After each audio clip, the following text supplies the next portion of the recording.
So we're here in the frontier in the Time+Tide New York City Discovery Studio.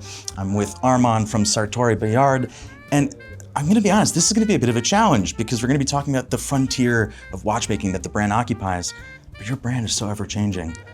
Let's get into it. So the landscape of Sartory-Billard is everything that is about creation. You know that I'm qualifying myself like a bespoke maker, but there are also editions. So the fact is that because I'm a designer by education, I'm creating all the watches with the DNA of the brand, and every design detail I will make myself. So whatever the creation is, like from one extreme, like extremely sober watch to extremely graphically complex watches, I'm trying to put all the DNAs and the little tricks and treats of Sartory-Billard into the watch. So it's more like a cooking, atelier. Like you have this signature that you will find across all the dishes, but every dish is different. So I'm trying to do this on the watches. I always joke when we go to Watches and Wonders, and I tell people who have recently joined Time+Tide and haven't been before that you always have to pack your suitcase like only 70% full, because when you come back there's going to be other things. And I feel like to an extent that's a challenge on your end, is that you have to create this sort of distinct visual DNA, but you have to leave a little bit of room, or quite a bit of room, for the clients to come in and put their stamp within your frontier, your universe. Yes, absolutely. And this is what I grade, because I always very often say that I don't have the guidelines for the taste myself. I have the guideline for the DNA, for what I can do, what I cannot, how we're going to create something that hasn't been done before. But all the creativity comes from the customer on the bespoke point of view. And I don't have the stamp on what is a good taste. I mean, the customer has its taste. I can help them balancing the colors and materials and everything, but I'm really taking the hand of the creativity and leading the creativity of my customer into the watches. So obviously this foundry brief came from Andrew, being inspired by the iron buildings and the New York City landscape.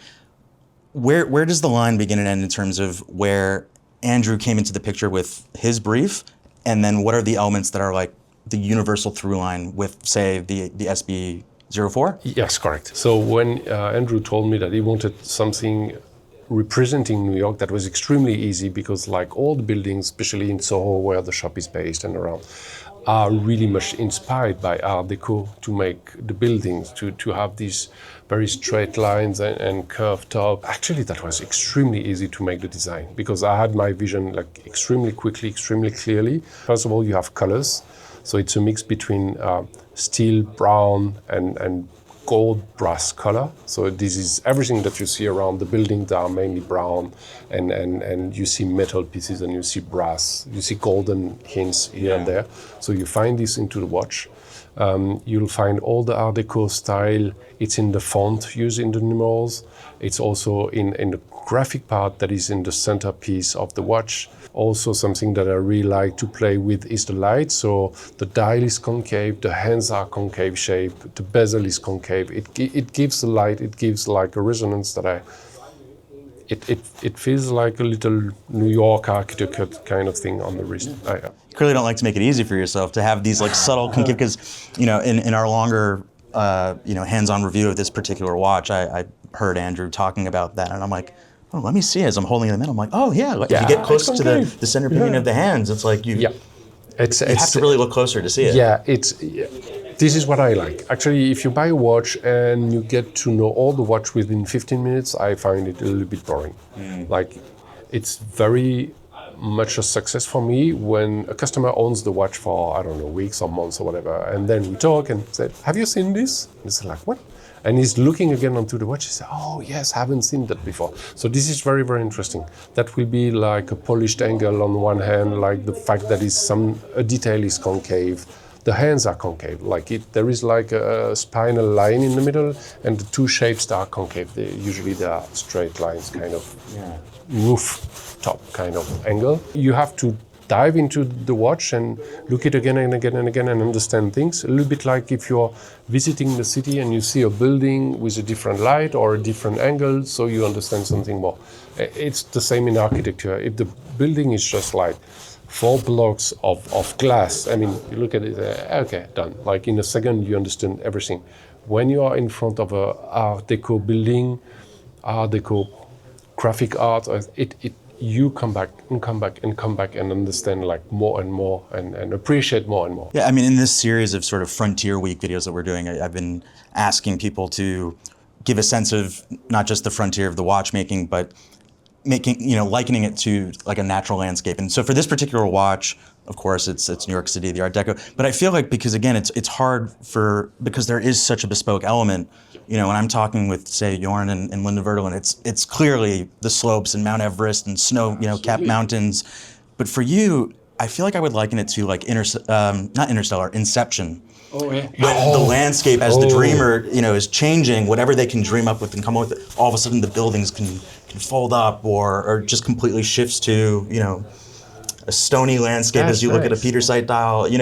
I feel like that's really your frontier, is this play box, this inception of like, what are the dreamer, and I forget the other word for the person who's like in it as well, what they can discover together in that space. I like this very much. Like, this movie is probably one of my favorites because like getting deeper and deeper in dreams and planting seed. And it's very funny that you see, because the whole stuff of this movie is that the only thing that you cannot erase from a memory of someone, it's you have to plant the seed of an idea, and then everything goes from there. So every time that I'm meeting someone, my goal is not to sell like immediately the watch, but it's to plant the seed that they can have a bespoke watch. Yeah. And then they have to do this introspection, this work on themselves, that what is a watch for me? What does it represent? So I'm planting the seed of being bespoke. I'm planting the seed of being creative. And it's very surprising for me that some people are very shy when it comes to creativity. Say, oh, no, I can't make a watch. I'm not creative. I'm the less creative person, which I absolutely don't believe at all. Like 10 years of doing bespoke watches have proven me that everyone is creative. You just need the way to talk yourself into this, and you'll find a way. There is like, I can be, if I take myself, I'm extremely creative on drawing. I have a notebook in my pocket, always I'm drawing, always. I'm the worst creativity person on the music. I can't play 2 notes. It doesn't ring any bell with me, that's fine. But if you're creative on the music, but not on the design, you bring your music stuff, you bring your creativity on music, and this is my job to put this on the watch. Yeah, almost like an artistic shaman. You take them on the journey. It's like, yes, you'll create the safe space to explore. And, yes, this is absolutely this. Yeah, so when it comes to your brand, what has been like a real sort of milestone or high point in your mind, whether, a moment in, say, like a collector gathering or a particular commission that somebody came to you with, like a project? My biggest challenges are where a customer wants to express something and I haven't make this creative expression on the watch yet. I had a customer like a couple of weeks ago that wanted to do a gratte finish on tantalum dial. Gratte finish goes on silver, German silver, on Maisha, on brass, maybe like silver, like extremely soft metal. You can make this finishing. And he said, like, can you make it in tantalum? I had a pause for like 15 seconds. I've been working a lot with tantalum. I said, like, yeah, I think so. Yeah. So I said, like, give me a day or two. And after my day of work during the evening, I cut like one shitty slice of tantalum. Get a tool, like modify the tool on the grinders and stuff, and make it work. I have to say to anybody watching this, if you ever have any questions about the properties of a material or what you can do with it, Armand's your guy. I remember I did a little reel on the titanium Santos, and we had a dialogue back and forth. Yeah. Completely defer to you. You're the guy that's playing with all these various materials. I love this. Like, you have so much choice. Like, of the obvious steel, the titanium, the grade 2, the grade 5, how they're, looking different for any different application. Tantalum, zirconium, I don't know. You name it. Like, there is a bunch of different metals and different stuff that you can use, like precious metal, industrial one. and they all give like different aspects. Doesn't mean that I will do every watch in every material. Like a couple of weeks ago, somebody who wanted like radium, like, you know, like this radiation kind of sense. I was just about to ask, like, when do you say no? Because it seems like your frontier, your universe is just constantly expanding. Yeah, yes, it's constantly expanding. But so this guy wanted radium design on the dial, but we can't use the. I mean, I could source it, but it's illegal.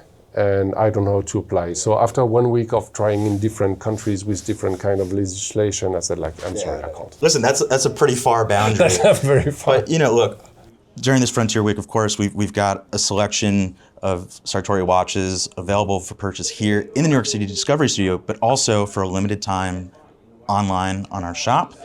But what I have to know is, you know, we're constantly putting reels out. When we put a reel out, Andrew is such a music guy. Music, honestly, before watches. So if we pick the wrong track, he gets a little angry. But what I know, like, you're the artist behind the brand. Say with the Foundry. Yeah. When we put this reel out, what's the backtrack? What's the song that really exhibits your frontier of watchmaking in this design? Okay, that's a very interesting question. I would say without much hesitation, I would wear this watch.